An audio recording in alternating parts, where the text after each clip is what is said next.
चलिए बच्चों शुरू करते हैं। आज हम लोग संधि का दूसरा पार्ट देखने वाले हैं, ठीक है। आज संधि को ख़त्म करेंगे पूरी तरीके से। जितना मैं बताऊं बस उतना आप लोग कर लेना। और आपको विसर्ग संधि की भी बहुत बेहतरीन ट्रिक बताने वाला हूं। विसर्ग संधि में आप लोगों ने कोई भी नियम याद रखने की जरूरत नहीं है, क्योंकि इतने नियम होते हैं कि आप लोग पढ़ तो लोग एक बार को, उसे कुछ टाइम के लिए याद रख सकते हो। जैसे आप लोग उसे एक दिन भी नहीं उठाते आप लोग उसे तुरंत भूल जाओगे, ठीक है। तो बस इतना आप लोगों ने ध्यान रखना है जितना मैं बताऊँगा। चलिए शुरू करते हैं। हमारी जो संधि रह गई थी स्वर संधि के अंदर, वो थी अयादि संधि। अयादि संधि, ठीक है। देखो उसके नाम में अय आ रहा है, अय। तो जहाँ पे भी आप लोगों को अय, आय, अवी, अवु इस तरीके के साउंड सुनाई देते हैं, ध्यान से सुनना मेरी बात, बहुत अच्छी ट्रिक बताता हूँ इसकी। जहाँ पे भी आप लोगों को अय, आय, अई, आई, आयु, आयु, अवु, ठीक है, अवी, आव, अवे, अवो, यानी कि अ का और व का मेल, अ का और य के मेल पे मात्राएं बदल रही हो तो समझ जाना कौन सी संधि है, अयादि संधि। किसी भी शब्द के बीच में बनते कैसे मैं बताता हूँ, देखो आप लोग ध्यान से देखना जरा। जैसे अगर आप लोग ए का मेल अ से कराओगे ना तो क्या बनता है आपका अय। ध्यान से समझते हैं ना बात को मेरी, ठीक है। ए का मेल अ से कराओगे अय बनेगा, लेकिन अगर आप लोग बर्डे यानी कि अई का मेल अ से कराओगे तो बनेगा आय। क्या हुआ, जब तक ए था तब तक अ रहा, जैसे ए आया अई आया, आपका क्या हो गया, बड़ा हो गया। ऐसे अगर आप लोग अ का मेल किससे कराओगे, ए का मेल आप लोग आ से कराओ तो क्या बनेगा अया। अगर आप लोग अई का मेल आ से कराओगे तो क्या बनेगा आया, ठीक, ध्यान से सुनते जाना। अगर आप लोग ए का मेल किससे कराओ, ई से कराओ तो क्या बनेगा ये अई। ए बनाएगा यह, देखो यही बनते जा रहे हैं, ए बना रहा है यह को। तो अगर आप लोग ए का मेल किससे कराओगे, बड़ी ई से, तो क्या बनेगा, मात्रा पलट जाएगी अई, ठीक है। ऐसे अगर आप लोग बड़े ए का मेल किससे कराओगे, ई से, तो बनेगा आई। देखो आपने ये बड़ा किया, ठीक है, तो आपका अ भी किस में बदल गया, आ में, ठीक है। अगर आप लोग ए का मेल आई का मेल मतलब बड़ी ई से कराते हो तो बनता है आई। इसी तरीके से बहुत सारे बना सकते हो। जैसे आप लोग ए का मेल किससे कराते हो, ओ से, तो बनेगा अयो। ऐसे अगर आप लोग ए का मेल ओ से कराते हो तो बनेगा आयो, ठीक है।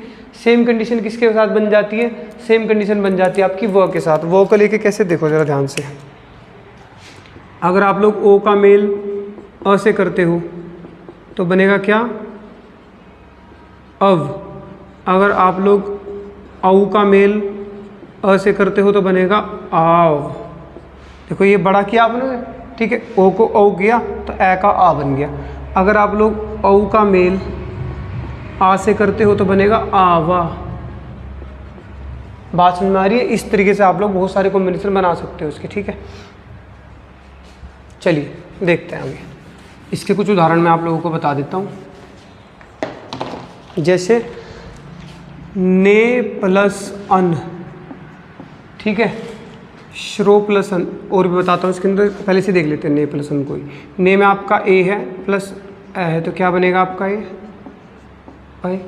तो आप बताओ, ये तो आप लोगों ने नीचे उतार लिया, इसकी मात्रा भी आप लोगों ने यहाँ उतार ली तो बनेगा क्या नयन। ऐसे ही श्रो प्लस अन, तो यहाँ क्या बनेगा ओ, यहाँ बनेगा अ। ये आपने ओम की मात्रा उतार ली, यहाँ पे अ नीचे आप लोगों ने उतार लिया तो बनेगा ओ प्लस ए, तो बनेगा आपका अव। अय ये अव मैच कर लिया जो मैंने भी लिखा था। तो आप क्या बनेगा श्र, भाई ओ का बन गया अ तो श्र, अ का बन गया, मैं आप लोगों ने इसका मेल कराया व बन गया तो श्रव, और ये अण। अब आप कहोगे सर यहाँ तो क्या था न, आपने अण कैसे लिखा। तो ध्यान रखना, री र और श से पहले के बाद, री र श के बाद अगर न आ जाए, यहाँ पे क्या है श्र कैसे बनता है, श और र से, तो श्र है ना, तो श के बाद क्या आ गया न, तो क्या बनेगा ये आपका री र या श के बाद अगर क्या आता है र है इसमें पहली बात, श्र में क्या होता है र भी होता है, तो र के बाद क्या आया न, इसलिए इसका क्या बन गया अण। बात समझ में आ गई। श्र में र होता है, र के बाद न आया ना तो अण हो गया इसलिए, ठीक है। इसका मतलब इसके अंदर दो नियम लगते हैं, एक लगता है व्यंजन संधि का, ये व्यंजन संधि का नियम है कि री र श के बाद अगर न आए तो न का अण हो जाता है, इसलिए इसमें जो र था उसके बाद न आया, न का अण बन गया। बात समझ में आ गई, ध्यान रखना है, ठीक है। तो श्रवण हो गया। उसके बाद नो प्लस इका, नो प्लस इका, तो इसमें क्या है ओ, ठीक है। ये दो मात्राएं हैं, कभी कंफ्यूज आओ, ठीक है। नो तो ये ओ हो गया प्लस ई हो गया, क्या बनेगा ये ओ प्लस ई, तो ओ तो बनाएगा आ, ई बनाएगा वी, ओ बनाता है व और औ बनाता है आ, तो आवी। तो यहाँ से ये तो मात्रा हट गई, ये तो ये आ गई, और ई आपने यहाँ उतार लिया, बनेगा क्या है नाविका, ठीक है। ओ प्लस ई तो क्या बनेगा ये नावी, तो नाविका, ठीक है। अगर मैं बात करूँ भाई गे प्लस इका,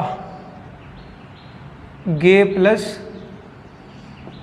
इका, तो क्या बनेगा ये, इसमें मात्रा किसकी है ए की, यानी कि ऐ की, ये ई है, तो ए तो क्या बनाता है ये आपका यह बनाता है, ऐ बनाता है आ, और ये ई बनाएगी मात्रा ये, तो आई, ठीक है। ध्यान रखना ए से क्या बनते हैं सारे, जब इससे बनाओगे तो बनेंगे य, और ओ से क्या बनेंगे व। अ तो सब में कॉमन है, अ और आ, ये तो आने ही आने हैं, अगर ये दीर्घ करा तो आ जाएगा, छोटा किया तो आ जाएगा, ये ओ है तो अव बन जाएगा, औ करोगे तो आव बन जाएगा। बात समझ में आ गई, ध्यान रखना है। उसके बाद ये क्या बनेगा आपका ए प्लस ई तो बन गया आई, तो हो जाएगा आपका गायिका, ठीक है ना, ये हो जाएगा आपका पो प्लस अन, पो प्लस अन, तो अ तो आपने नीचे उतार लिया, प्लस ओ इसका नीचे उतार लेते हैं, तो ओ तो बनेगा क्या अ, ओ प्लस अ ये बनेगा व, तो हो जाएगा आपका अव, तो बन जाएगा नीचे उतार लिया, ये भी उतार लिया, इन्हें हटा दो, तो बनेगा पवन।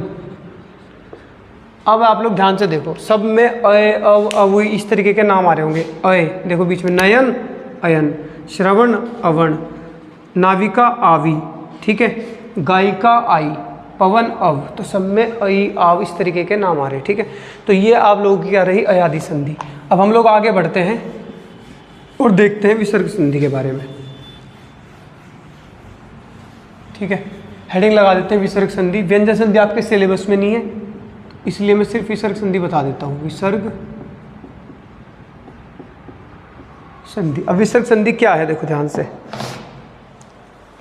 विसर्ग संधि में आप लोगों के बहुत सारे नियम है, लेकिन आप लोगों ने कोई नियम याद रखने की जरूरत नहीं है, बस मैं आपको जो बताऊंगा वो ध्यान रखना। मैं कुछ आपको शब्द बता देता हूँ, ये 25 से 30 शब्द रहेंगे, आप लोगों ने शब्द याद करने हैं, बाकी किसी चीज़ की जरूरत नहीं है। देखो तप, तेज, धनु, चतु, तिर, ज्योति, ठीक, चतुतिर ज्योति, पित्त, परि, पुन, पुर, भा, रज, यस, सर, मन, दू, नी, ठीक है। इत, तत्, वय, वन, शिर, बही। आप लोग 7 नियम याद करोगे ना, उन नियमों से अच्छा कि नहीं रट लेना। एक बार मैं याद करने का तरीका भी बताऊंगा, आप लोग इन शब्दों को अगर रट लेते हो तो ये आपके भले एक बार में याद ना रहे, ऑप्शन देख के तुरंत याद आ जाएंगे, ठीक है। बताने को मैं नियम भी बता सकता हूँ, लेकिन सच्चाई यही है कि 7 नियम आप नहीं याद रख सकते। एक बार आप पढ़ोगे ना, जाके बुक खोलना और नियम पढ़ के देखना, आप लोग एक भी नियम याद नहीं रख सकते, और मैक्सिमम 2 नियम याद रख सकते हो। 7-8 नियम है जो एग्जाम के पॉइंट पे से इंपॉर्टेंट होते हैं, लेकिन वो आपके याद नहीं रहेंगे, थोड़ी देर के लिए याद रहेंगे फिर भूल जाएंगे। अगर आप लोग ये 25-30 वर्ड याद कर लेते हो तो कम से कम इतना होगा कि आप लोग इनमें से 20 तो याद रहे ही रहेंगे आप लोगों के कंटिन्यू, और बाकी प्रैक्टिस करते जाओगे तो वो भी याद हो जाएंगे, ठीक है ना, उन्हें आप लोग भूलोगे नहीं फिर।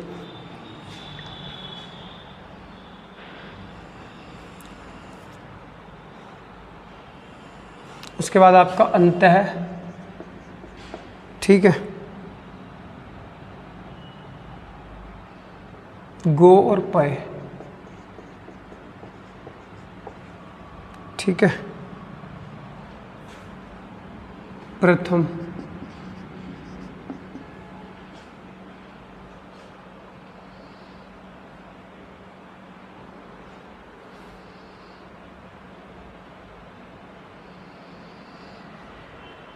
अनु और छत्र, बस ये आप लोग ध्यान रख लेना, इतने बहुत हैं।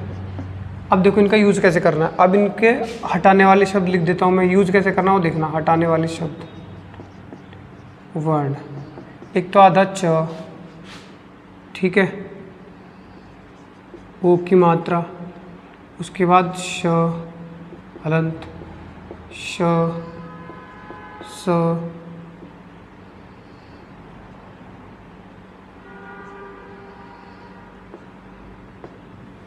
ठीक है, छो छो छो छो, और आपका आधार, ठीक है। आप लोगों ने जो आधे वर्ण है ये, जिसका आधा फॉर्म ये होगी, इसकी फॉर्म क्या होगी, ये वाली होगी, इसकी ये होगी, इसकी ये, इसकी ये, और इसकी आपकी ये फॉर्म होती है, ठीक है। आधे इस तरीके से नज़र आते हैं। तो ये जहाँ पे आप लोगों को दिखते हैं हटाने, किस तरीके से, देखो ज़रा ध्यान से। अगर आप लोगों के सारे याद है तो कितनी तेज़ी से आप लोग इसका विसर्ग संधि को पहचान सकते हो, देखो ज़रा ध्यान से आप लोग। मैं आपको कुछ एग्जांपल देता हूँ इसके। जैसे आपका निश्चल लिखा हुआ है, ठीक है, ये सारे श हैं, ये बस आपको 1 2 3 4 5 6, आपको 6 याद रखने हैं। और देखो कैसे बनता है। उसके बाद निश्चल में कौन सी संधि आपने देखा, श, ये रहा आधा श, इसे हटा दो, इसकी जगह पे क्या लगा दो, निही प्लस, चलो संधि विच्छेद भी हो गया तुरंत ही। इन सब के आगे क्या लगा हुआ है, विसर्ग लगा हुआ है, ऐसे सब पे विसर्ग लगा हुआ है। इन पे जितने मैंने लिखे हैं सब पे क्या लगा हुआ है, विसर्ग लगा हुआ है।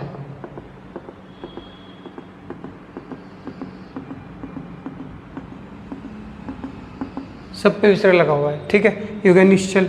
उसके बाद तप से बनाओ मैं, तपोवन। पूछे तपोवन में कौन सी संधि है, तो देखो कितना इजी है, ओ की मात्रा है ना, ये रही ओ की मात्रा, हटाओ इसे, बचेगा क्या, तप है, तप है प्लस 1 लो, देखते ही विसर्ग संधि। अगर आपको याद है, जैसे बोले तेज, तेजो महाल्य, तेजो महालय, तो तेज है प्लस महालय, ठीक है, हो गए। उसके बाद बोले धनुष्टंकार, धनुष्टंकार में कौन सी संधि है, लो धनुष्टंकार, आपने देखा श है, हटाओ इसे, बनेगा क्या, धनु प्लस टंकार, ठीक है। उसके बाद में है चतुर्दिक, चतुर्दिक में कौन सी संधि है, ठीक है, देखो ध्यान से, चतुर्दिक में कौन सी संधि, आप बोलोगे चतुहु प्लस दिक, लो आपने र हटा दिया ना, ये रा देखो आधार, आधार आपने हटा दिया, चतुर्दिक हो गया। और देखो इसके एग्जाम्पल आप बहुत ही फास्ट निकाल सकते हो, ठीक है, तिरस्कार, ठीक है, तिरस्कार आ गया, ये छोड़, तिरस्कार में नहीं आएगा, ज्योतिर्मय, हाँ ज्योतिर्मय ले लेते हैं, ज्योतिर्मय, ये आ गया। इसका संधि विच्छेद आपने देखा, ज्योति तो है ही अलग, इसे लिख देते हैं ज्योति, लिख दिया, इस पर अंत लगा दिया, र हटा दो प्लस मय, लो संधि विच्छेद भी हो गया। उसके बाद में पिता रक्ष, पिता रक्ष, ठीक है, ये तो होगा शायद, रुक जाओ, ये नहीं बनेगा, पिता पे क्या बनेगा आपका, पित प्लस रक्ष, परी पे याद नहीं आ रहा, रुक जाओ मैं देख लेता हूँ, परी पे मेरे याद नहीं आ रहा वर्ड, एक परी पे, जैसे निर्मल ले लेते हैं, मैं निर्मल का लेता हूँ, अभी मैं जो याद आते जाएंगे मैं लिखाता जाता हूँ, ठीक है। निर्मल है तो इसमें से आप लोगों ने नहीं लिख लिया, इसमें से र हटा दिया, क्या बचेगा, मल, निर्मल, ठीक है। मन है, मनस्ताप है, मनस्ताप, ठीक है, तो मन है लिख दिया आप लोगों ने, क्योंकि देखो मन है कहाँ पे रहा, मन, नी का मैंने करा ही दिया, ठीक है। आपने आधा से हटाया तो बनेगा क्या, ताप, मन है प्लस ताप, ठीक है। और आपका क्या बन जाएगा इसमें, रजोगुण, ठीक है, रज है प्लस गुण, ओ की मात्रा इसमें से आप लोगों ने हटा दी, रज गुण हो गया, ठीक है।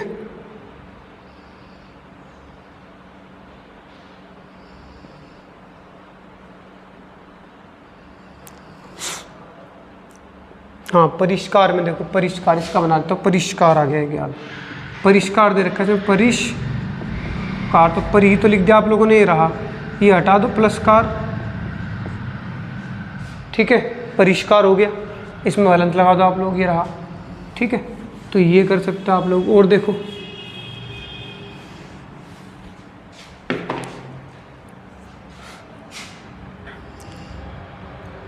पयोमान, पयोमान, ठीक है।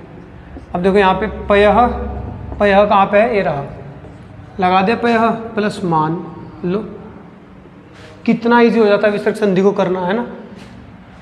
और देखो इसमें आप लोग पुरस्कार है, जैसे पुरस्कार में कौन सी संधि है, लो पुर, ये लिखा हुआ, यहाँ से क्या करो, पूरा है प्लस कार, लो जितने चाहो उतने आप लोग इसमें बना सकते हो, 27, ठीक है। तो ये कितना हो गया आप लोगों का विसर्ग संधि के उदाहरण हो गए।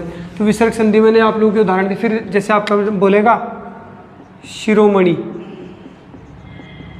शिरोमणि में कौन सी संधि है, तो आप लोगों ने देखा सिर लिखा हुआ है, सिर को लिख देते हैं ऐसे हलंत करके, ओ हटा देते हैं, क्या बचेगा, मणि, शिर है मणि। आप लोगों ने याद करने हैं बस, ये और कुछ नहीं है। देखो जैसे आप लोग याद कैसे करोगे इसे, पित्त परि पुनपुर, प वाले मैंने एक साथ लगा रखे, तो पित्त परि पुनपुर से याद कर लेना। उसके बाद उसने बोला तप तेज धनु, तो तप तेज धनु तीन तीन के वो याद कर लेना, तप तेज धनु, चतुतिर ज्योति, तीनों को एक साथ करना, पित्त परि पुनपुर, भारज यस्सर, इन सबको एक साथ करना, भारज यस्सर, मन दूनी, दो दूनी तीन दूनी चार दूनी, तो मन दूनी वहाँ से याद हो जाएगा, ठीक है। इत तत् वयवन, तो इत तत् वयवन, इस तरीके से आप लोग कुछ तरीका लगाओ, जिस तरीके से मैं कह रहा हूँ उससे 4-4 के पैकेट या 3-3 के आप लोग पेयर बना के याद कर लो इस तरीके से। अगर आप लोगों ने एक बार याद कर लिया, विसर्ग संधि में नियम याद करने की जरूरत नहीं पड़ेगी और ये हो जाएंगे, ठीक है। आप लोग कोशिश करके देखो एक बार, ठीक है। तो ये रही आपकी विसर्ग संधि। तो सारी संधि यहाँ पे क्या हो जाती है, खत्म। आज हम लोग एक क्या देख लेते हैं, आपका साहित्य के अंदर एक राइटर को देख लेते हैं, जिनका नाम रहने वाला है आपका सुमित्रानंदन पंत, ठीक है। तो सुमित्रानंदन पंत को भी आज हम लोग जान लेते हैं। सुमित्रानंदन पंत, ठीक है। आज इनके बारे में हम लोग जानते हैं, बात करते हैं इनके जन्म की। तो जन्म इनका कहाँ हुआ था, उत्तराखंड में हुआ था, कौसानी बागेश्वर में। मोस्ट इंपोर्टेंट है आपके उत्तराखंड के पॉइंट ऑफ व्यू से, कौसानी बागेश्वर, ठीक है। कौसानी कहाँ हुआ था, बागेश्वर में इनका जन्म हुआ था, उत्तराखंड में, ठीक है। हमारे ही उत्तराखंड, सबको पता है कौसानी कहाँ पड़ता है, ठीक है। मृत्यु इनकी हुई थी प्रयागराज में। मृत्यु की अगर बात करें कहाँ हुई थी, प्रयागराज, ठीक है। उपनाम इनके बहुत सारे हैं, लेकिन इंपॉर्टेंट कौन से हैं एग्जाम के पॉइंट ऑफ व्यू से वो देख लेते हैं। एक तो गोसाई दत्त, गोसाई दत्त बहुत इंपॉर्टेंट है, ठीक है, एग्जाम में के पॉइंट ऑफ व्यू से। प्रकृति का सुकुमार या प्रकृति के चितेरे कवि बहुत ज़्यादा इंपॉर्टेंट है। प्रकृति के सुकुमार, प्रकृति के सुकुमार या चितेरे कवि, ऐसे प्रकृति के सुकुमार कवि या प्रकृति के चितेरे कवि, ठीक है, ये ध्यान रखना।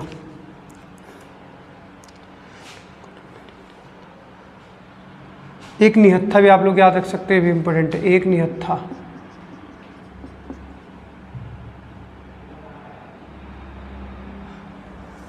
इसके बाद चितेरे कवि सुधाकर प्रिय, रावणार्जुन, मोती नंदन जी, नयन, एक नंदन जी और नयन, बस नंदन जी और नयन, ये ध्यान, मोस्ट इंपॉर्टेंट है ये और ये, बाकी याद रहे ना रहे, ये दोनों आप लोगों को याद होने चाहिए, ठीक है।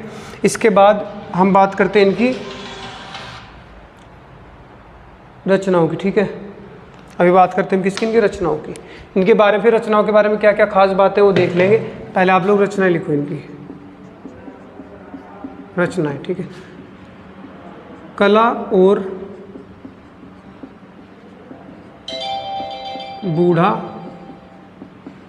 चांद, ठीक है, कला और बूढ़ा चांद। लोकायतन, लोकायतन, युगवाणी, युगांतर, ठीक है, युगवाणी, युगांतर, युगांत,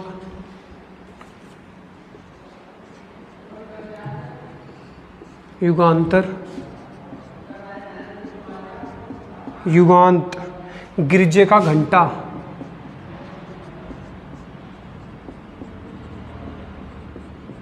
गिरजे का घंटा, ठीक है। वीणा, ग्रंथि, पल्लव, वीणा,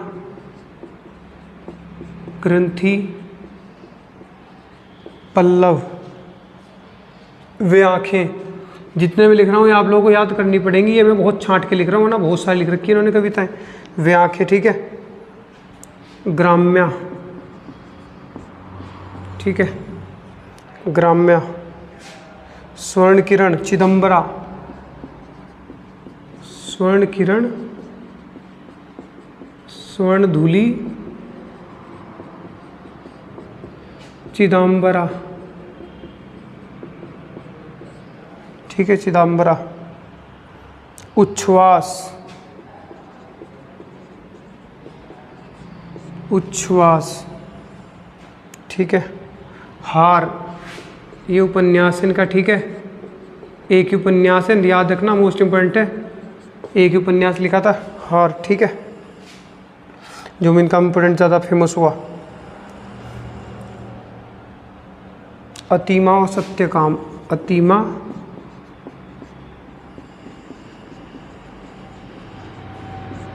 सत्यकाम, ठीक है। इनकी एक पत्रिका याद रखनी है आप लोगों ने। पत्रिका मैं यहाँ लिख देता हूँ, पत्रिका बहुत इंपॉर्टेंट है। रूपाब, रूपाब पत्रिका के क्या थे? संपादक थे, ठीक है। ये बहुत इंपॉर्टेंट है, एक पत्रिका इनकी रूपाब, ये आप लोगों ने ध्यान रखना है, ठीक है। इसमें गुंजन हो गई, मैंने गुंजन कहीं पे लिखा, अरे गुंजन कैसे रह गई, गुंजन, ठीक है। तो ये था मामला। अब इसमें आप लोगों ने ध्यान रखना है, जितनी मैंने लिखी इनमें सबसे मोस्ट इंपॉर्टेंट एक तो ये हो जाती है, जिनके लिए पुरस्कार मिला है। लोकायतन के लिए, युगवाणी के लिए, गुंजन के लिए, ठीक है। गिरजे का घंटा इंपॉर्टेंट है क्योंकि ये इनकी पहली कविता है। पल्लव बहुत इंपॉर्टेंट है और वे आंखें बहुत ज़्यादा इंपॉर्टेंट है, ठीक है। उच्छ्वास, चिदंबरा बहुत इंपॉर्टेंट है, ये तो बिल्कुल इंपॉर्टेंट है जो मैंने आपकी मार्क की है, ठीक है ना। इनमें तो भूलना है, वीणा और ग्रंथि भी जितनी मैंने मार्क करी इन्हें तो भूलना ही नहीं है किसी कीमत पे भी, ठीक है। अब क्या क्या बात है ज़रा देखते हैं। कल ये मैंने अब रचना लिख दी, मैं इसे मिटा रहा हूँ, और इनमें जो जो इंपॉर्टेंट बात थी, जो जो रचनाएं, जैसे कला और बूढ़ा चांद है। कला और बूढ़ा चांद के लिए इन्हें क्या मिला था? साहित्य अकादमी, साहित्य अकादमी इन्हें मिला था। मैं इसे हटा ही देता हूँ यहाँ से, फिर अलग करके लिख दूंगा वरना कम रह जाएगा। देखो इन्हें कला, आपका कला और बूढ़ा चांद के लिए क्या मिला? कला व बूढ़ा चांद साहित्य अकादमी, इसलिए इम्पोर्टेंट है। चिदंबरा क्यों इम्पोर्टेंट है? चिदंबरा में के लिए इन्हें हिंदी का प्रथम ज्ञानपीठ पाने वाले व्यक्ति को नहीं है। चिदंबरा इसलिए इम्पोर्टेंट है, ज्ञानपीठ मिला था इन्हें, ठीक है। उसके बाद आपका जो इनका लोकायतन है, लोकायतन ये गांधी के ऊपर लिखी हुई है, गांधी जी का जीवन लिखा हुआ है इसके अंदर, ठीक है। गांधी जी का जीवन, लोकायतन, ये आप लोगों ने ध्यान रखना, लोकायतन, ठीक है। और इन्हें सोवियत लैंड नेहरू पुरस्कार इसी के लिए मिला था, लोकायतन के लिए। सोवियत लैंड नेहरू पुरस्कार, अगर आप लोगों से पूछा जाए नेहरू पुरस्कार, इसलिए दोनों इंपॉर्टेंट हो जाती है। एक तो इसे मिला क्या भाई आपका लोकायतन के लिए सोवियत लैंड नेहरू पुरस्कार, चिदंबरा के लिए ज्ञानपीठ, कला और बूढ़ा चांद के लिए साहित्य अकादमी, इसलिए ज़्यादा इंपॉर्टेंट है तीनों की तीनों, ठीक है। रीज़न है इसका। इसके बाद आपका किसानों पर आधारित अगर कोई रचना पूछी जाए, जैसे वे आंखें हैं, अगर आप लोगों से पूछा जाए कि वे आंखें, इनकी जो रचना है वो किस पर आधारित है? तो किसानों पर आधारित है, किसानों पर आधारित है, ठीक है। ध्यान रखना आप लोगों ने। पल्लव जो इनकी रचना है, इसे छायावाद का मैनिफेस्टो भी कहते हैं। पल्लव छायावाद का मैनिफेस्टो, छायावाद का ठीक है। मैनिफेस्टो या फिर घोषणा पत्र, मैनिफेस्टो या घोषणा पत्र, ठीक है। ध्यान रखना पल्लव इसलिए ज़्यादा इम्पोर्टेंट है। और या प्रकृति की चित्रशाला भी, प्रकृति की चित्रशाला भी इसे कहा जाता है, इसलिए पल्लव बहुत ज़्यादा इंपॉर्टेंट है। 2 रीजन है इसके, ठीक है। प्रथम छायावादी उच्छ्वास जो है इनकी, उच्छ्वास क्यों इंपॉर्टेंट है? प्रथम छायावादी कृति है इनकी, प्रथम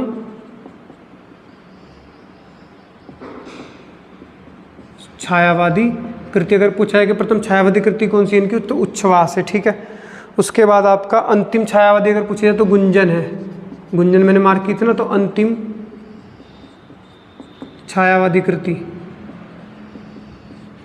जो मैं लिख रहा हूँ ये तो बिल्कुल नहीं भूलनी है, जो मैं यहाँ पे लिख रहा हूँ बिल्कुल मोस्ट इंपोर्टेंट है, ठीक है। अगर युगवाणी की मैं बात करूँ, युगवाणी गांधी और कार्ल मार्क्स पर आधारित है, गांधी प्लस मार्क्स पर आधारित है, ठीक है। ये भी ध्यान रखना आप लोगों ने।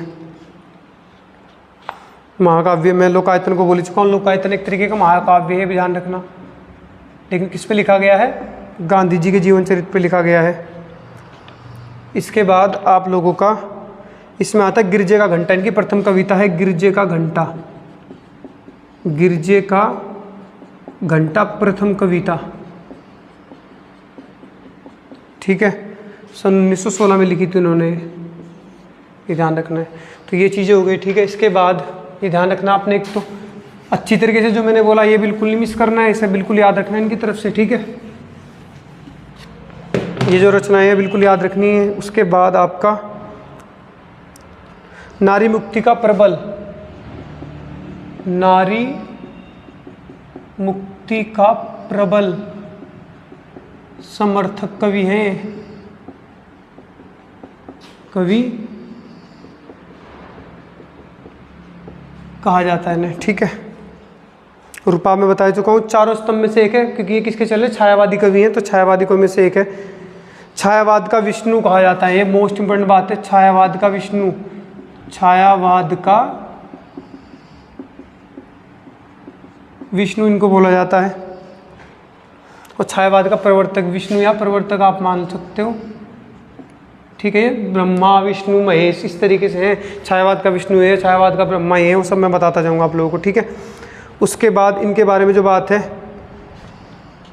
मेन आपकी जयति जयति विद्या संस्थान, जयति जयति विद्या संस्थान, ये जो लोक ये गीत है, जो ये आईआईटी रुड़की है ना, जो आपकी आईआईटी रुड़की, उसका ये गीत इन्होंने लिखा गया है, ठीक है। इन्होंने लिखा था इसे, कुल गीत है इसका, ठीक है। ध्यान रखना इन्होंने लिखा है। दूसरा इनका आपका आता है हिंदी साहित्य का विलियम वर्ड्सवर्थ कहते हैं इन्हें, हिंदी साहित्य का विलियम वर्ड्सवर्थ,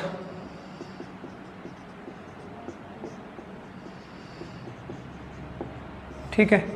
हिंदी साहित्य का विलियम वर्ड्सवर्थ इन्हें कहा जाता है। एक चीज़ और ध्यान रखनी, ऑल इंडिया का नाम आकाशवाणी इन्होंने रखा था, ठीक है। ऑल इंडिया का नाम आकाशवाणी किसने रखा था? आकाशवाणी कराया गया था, ठीक है। ये भी ध्यान रखना है। तो ये चीज़ है, जितनी मैंने रचना यहाँ पे लिखी, बाकी उधर याद रहे ना रहे, जिन पे मैंने मार्क किया था वो रचनाएं ध्यान रखनी। जिनमें से आपकी मैंने बताया कला और घोड़ा चांद हो गया, ठीक है। चिदम्बरा हो गई, लोकायतन हो गई, युगवाणी हो गई, ठीक है। पल्लव हो गई, गुंजन हो गई, ये बहुत इंपॉर्टेंट, उच्छ्वास हो गई, गिरजे का घंटा हो गई, मोस्ट इंपॉर्टेंट कृतियाँ हैं। ये आप लोगों को ध्यान रखने, क्योंकि इन्हें किसी ना किसी रूप में या तो पुरस्कार मिला है या इन्हें कुछ ना कुछ कहा गया है। अगर आप लोग यहाँ से याद रख लेते हो तो आपको सुमित्रानंद पंत के अंदर बहुत ज़्यादा कुछ याद करने की ज़रूरत नहीं है, वरना रचना इन्होंने इतनी लिखी हैं बेहिसाब, आप सारी याद कभी नहीं कर सकते। मैंने मोस्ट इंपॉर्टेंट यहाँ पे लिखी, ठीक है। अगर आप लोगों को वीडियो अच्छी लगी तो ज़्यादा से ज़्यादा शेयर कीजिए, लाइक कीजिए, ठीक है। मिलते हैं नेक्स्ट वीडियो में, तब तक के लिए धन्यवाद।